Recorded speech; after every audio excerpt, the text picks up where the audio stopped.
Have you ever wondered what it would feel like to live in a house built entirely by your hands, using nothing but the forest, the grass, and the stones around you? Picture this: no blueprints, no saws, no hammers or nails, just the raw world. The cold wind rustling through the trees, animals stirring in the underbrush, and every creak and snap of wood as you carefully select the perfect branch. For Native American peoples all across North America, this was life every single day. Not a challenge, not a hobby, but a way of surviving and thriving. But here's what most people today don't realize. The houses they built weren't all simple lean-tos or caves like you might imagine. They were incredibly clever, adapted to the land, the climate, the animals they hunted, and even their spiritual beliefs. Every region was different. Every tribe had its own style. Some built tall, cone-shaped teepees that could be carried across the Great Plains with ease. Others constructed sturdy, dome-shaped wigwams that kept them warm in the freezing winters of the Northeast. And that's just the beginning. Wait until you hear about the gigantic longhouses that could fit entire extended families under one roof, or the incredible pueblos built straight into cliff faces in the Southwest. These weren't just houses. They were expressions of skill, culture, and a deep connection to the earth. In this video, we'll explore step by step exactly how these houses were constructed, from choosing the right materials to assembling every last piece by hand. You'll discover techniques that have been passed down across countless generations and learn why modern architecture can't come close to some of these designs for keeping people warm and dry. And at the end of this video, I'll reveal one little-known secret about these traditional houses that will make you look at home building in a whole new way. But first, let's dive into the forests and the grasslands, where this story truly begins. Before a single log was cut or a blade of grass was gathered, Native American builders had to answer one crucial question. Where is the perfect place to build? You might think they'd just pick anywhere with a nice view, or the easiest clearing, but the truth is far more fascinating and much more strategic. Every tribe had its own set of unspoken rules, often built on centuries of knowledge. Imagine standing at the edge of a forest, clearing at dawn, the air misty and cold. You don't just look at the trees, you read the land itself. Native builders had a sharp eye for where the rainwater would flow in a storm, where the soil was stable and dry, and which direction the wind usually traveled. Picking a windy hilltop might mean freezing through the winter nights, but pick a sheltered valley too close to water. That could mean flooding, mold, and a house that wouldn't last the year. And then there was the issue of the sun. Many tribes chose spots where their houses would catch the morning light, but stay shaded in the harsh afternoon heat, a balance that kept them warm in winter and cool in summer without any of the technology we take for granted today. They also thought about the movement of animals and other tribes, choosing places with enough food and water nearby, but also safe from enemies. Yet one of the most surprising factors? The spiritual energy of the location. Many native peoples believed that a house had to sit in harmony with the spirits of the land, that disrespecting the earth would invite misfortune. They might perform rituals, leave offerings, or even spend nights camped at the site to sense its energy before building. This wasn't superstition. It was a practical, time-tested way to live in balance with nature. And here's the thing: once the perfect spot was chosen, the most physically demanding part was about to begin. Because before even one wooden pole could rise into place, they had to tackle the next challenge, gathering materials that weren't just strong enough to hold up a roof, but light enough to carry by hand. So they'd chosen the perfect spot. The wind would blow just right. The morning sun would light up their doorway. Everything was ready, except one small problem. They had nothing to build with yet. And here's where things got tough. Native American builders didn't have sawmills or hardware stores. Every single pole, branch, hide, and stone had to be hunted down and prepared by hand. Imagine walking into an ancient forest. Towering trees stretch so high you can barely see the tops. To most of us today, those trees might look all the same, but to Native American builders, every trunk was different. Some wood was too brittle, some too heavy, some wouldn't last one harsh winter. They'd look for strong, straight trees like cedar or pine that would stand up to rain and wind, trees that could be cut with bone tools, or sometimes carefully burned at the base until they toppled. And after felling a tree, that was only the beginning. Branches had to be stripped with sharp stones or knives made from flint. Bark was peeled for making ropes or covering walls. Large branches might become beams. Smaller branches lashed together for walls or the frames of domes and teepees. It could take days, even weeks, of careful, exhausting work just to prepare one set of house poles. And that wasn't all. Stone, grass, and mud had to be gathered too. Mud was mixed with straw to make walls solid against rain. Grass and reeds were bundled tightly to form thatching for roofs. Every material was picked by hand, and carefully, too. One rotten log, one hole in a thatched roof, and all that careful planning would come crashing down. And here's the most surprising part. The work had to happen at the perfect time of year. Too early in the summer, and the wood would dry too fast. Too late in the fall, and rain or snow would ruin the thatching. Every season, every hour of light was measured like a clock. And as they hauled these materials back to camp, one thought was on their minds. Would this house stand strong? Or would the first storm tear it apart? The real challenge was just beginning. With armloads of carefully chosen poles, strips of bark, and bundles of grass stacked high, the most important work could begin, creating a frame strong enough to survive the harshest winds, the heaviest rain, and even the weight of a whole family leaning against its walls. But this was no easy task. In fact, if one pole was crooked or one knot was too loose, the entire structure could collapse before they even finished. And they knew it. Picture a small circle of workers in the center of a forest clearing. Every movement they make is deliberate. First, they drive the main support poles into the ground, choosing spots like a careful blueprint they hold in their minds. Some houses, like teepees, needed only a few poles tied together at the top, creating that famous cone shape. Other structures, like wigwams or longhouses, required a curved dome or long ribs like a ship's hull. And here's what most people don't realize. There was math and engineering hidden inside these traditional shapes. The builders weren't using blueprints drawn on paper, but they knew exactly how to balance weight and tension. In dome-shaped houses, for example, bent saplings arched overhead in perfect symmetry, making a rounded shell that could bear snow or rain and never buckle. But even more ingenious was the way they secured the poles together. Without nails or screws, they used cordage spun from inner bark, sinew, or grass. The lashings were wrapped so tight that they squeaked as they were pulled, creating bonds so strong they could last for years. Every knot was tested, pulled, and tested again. A few extra minutes spent making one joint could save days of repair later. And the most incredible part? They did this knowing the stakes were life or death. Too weak a frame and the first thunderstorm could tear the house apart. Or worse, a freezing winter wind could leave them without shelter overnight.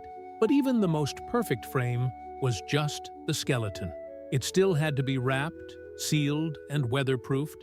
That part would truly decide whether they'd be safe or sorry when the real test came.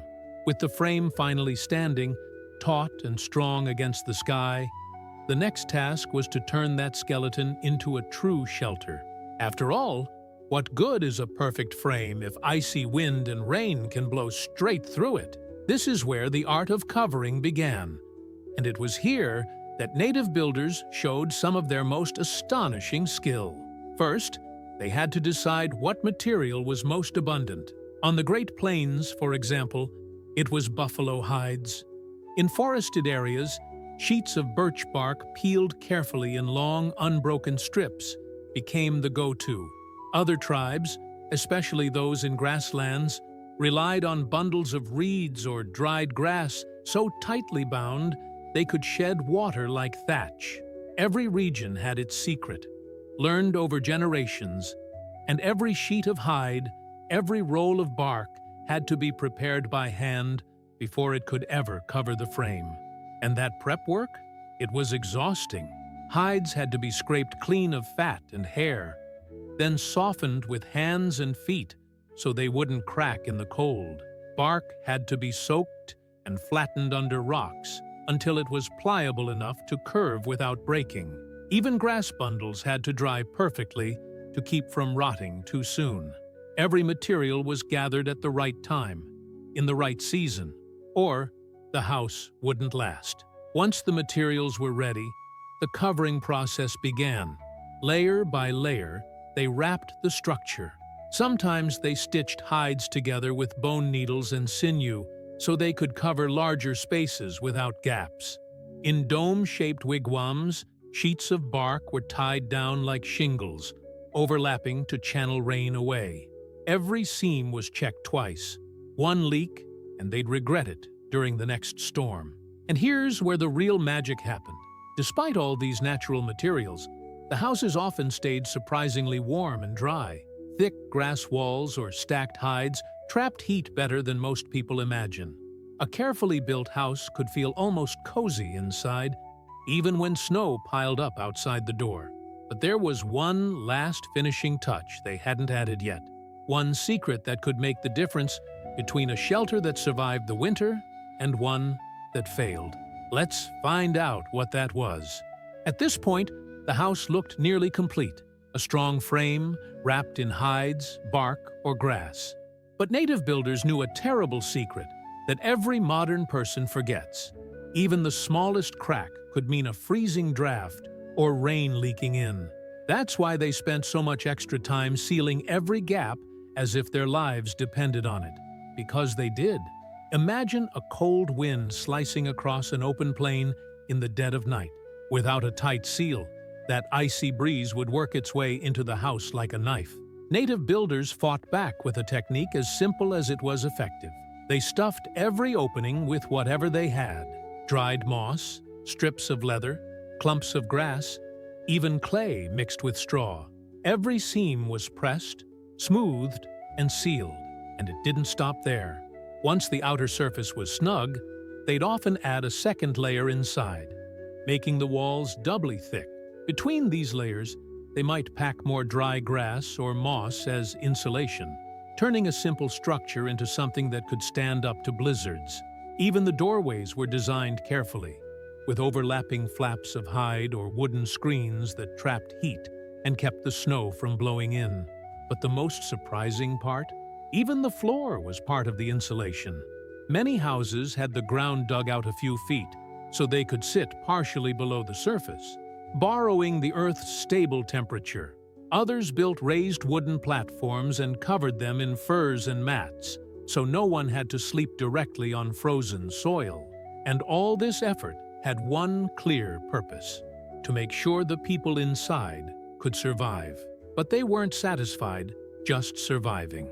They wanted their homes to feel comfortable, a place where they could cook, tell stories, and wait for the thaw to come. And here's the twist that will surprise you most: the way they kept their fire going without filling the house with deadly smoke. Because no matter how airtight the walls, every home needed heat, and heat needed fire. So how did they do it without choking? That clever answer is next. Now that the house was tight against the cold, the real test began, making sure it could hold a fire without becoming a death trap of smoke and ashes. Remember, these were closed structures. One bad design and everyone inside would be breathing in dangerous fumes all night long.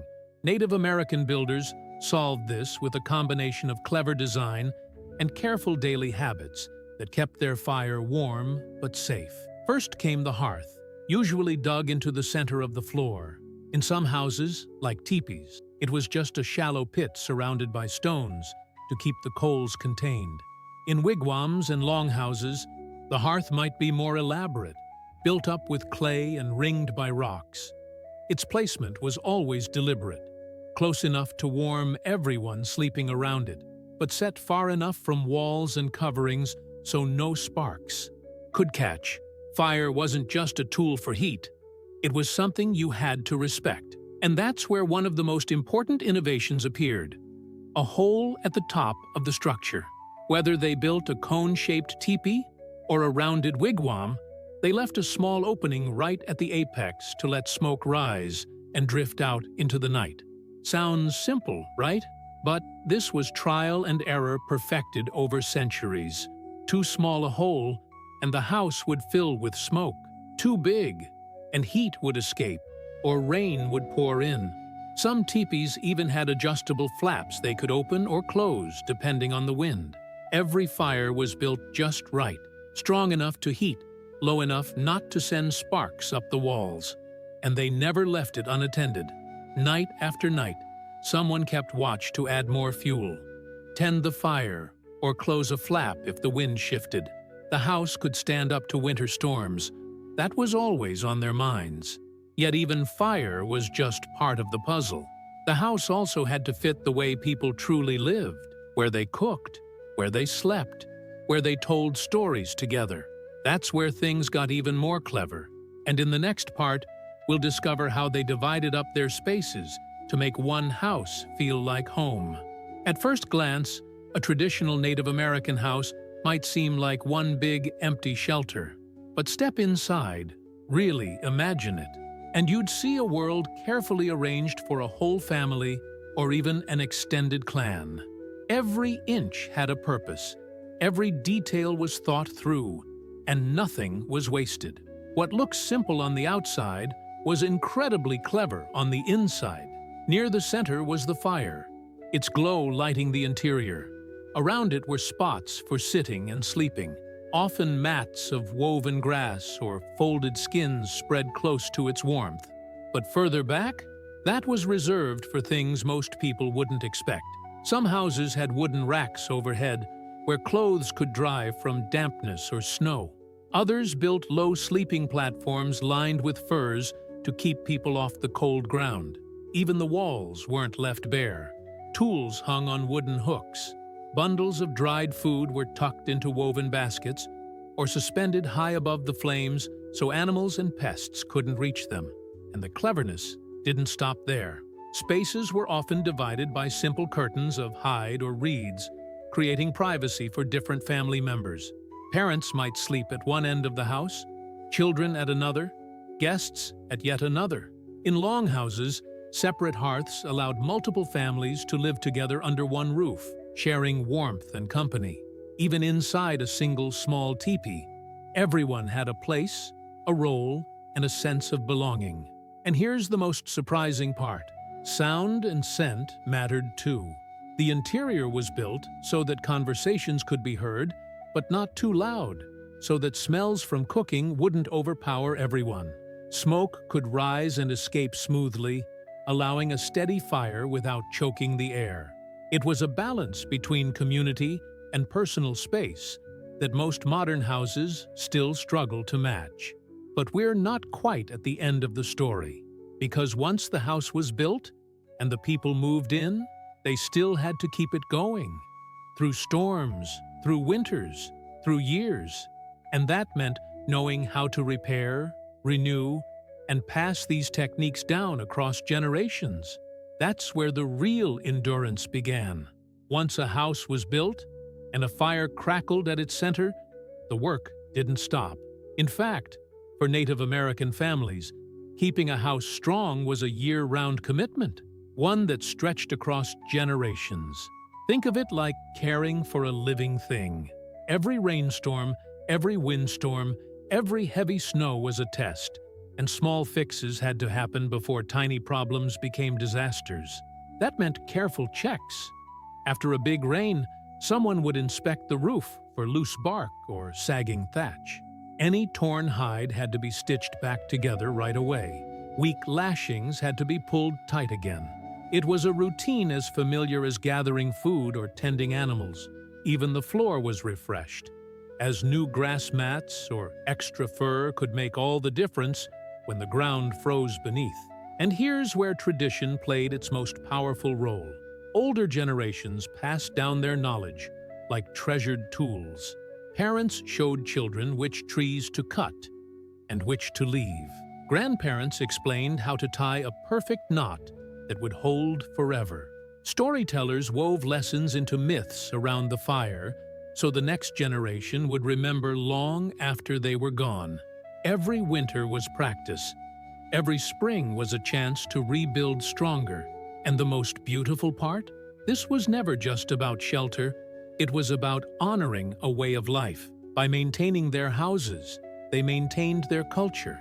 The house itself became a symbol of endurance and adaptability, a place where everyone knew they belonged. Even after centuries, that skill of caring for a home remained, alive, carried forward by hands that learned not only to build, but to tend. But here's what most people never realize. Even as European styles of houses began to spread across America, these traditional techniques never fully disappeared. They adapted too, slipping into new designs, blending into log cabins or wooden farmhouses, and sometimes surviving in ways most people overlook. And that brings us to one last, surprising part of this story. Because this isn't just history. These building methods, the skill, the wisdom, the deep connection to the land, are making a comeback. Curious to see how they live on today? That's what we'll reveal next. Here's the most surprising thing about these Native American houses. Even though centuries have passed, the knowledge that built them hasn't disappeared. In fact, many architects, historians, and indigenous people today are looking back at these traditional methods and realizing just how much we can still learn from them. Some are even bringing these old techniques into modern designs, creating houses that don't fight nature but work with it. Picture a home built partly into a hillside so the soil keeps it warm, or walls packed with straw and clay for natural insulation, just like the old wattle and daub. Even the idea of a central fire with a clever vent at the top. That's inspiring new kinds of energy-efficient homes that don't need electric heat in mild seasons. What kept people alive centuries ago could help save energy, cut costs, and make houses that fit the landscape instead of fighting it. And beyond the practical side, there's a deeper lesson too. Native American builders thought ahead, not just for themselves, but for future generations. They respected the materials they took from the forest, they cared for their dwellings like part of their family, and they shared their knowledge so that every new generation could build even better. It was a way of life built around connection, to the land, to each other, and to the past. That's something that modern society often forgets. But as we face challenges like rising energy costs and unpredictable weather, the world is looking back. Many people are rediscovering that these ancient designs weren't primitive at all. They were perfectly suited to their place and time. Even today, they stand as proof that clever solutions don't always require machines or modern tools. Sometimes, they just need patience, skill, and a deep respect for the world around us. And that's the final secret. The houses weren't just shelters. They were a way of life. So next time you pass a wooden frame, a grass roof, or even a cozy cabin in the woods, there's a long, unbroken story built into those walls. One that began long before blueprints, and one that's still alive today.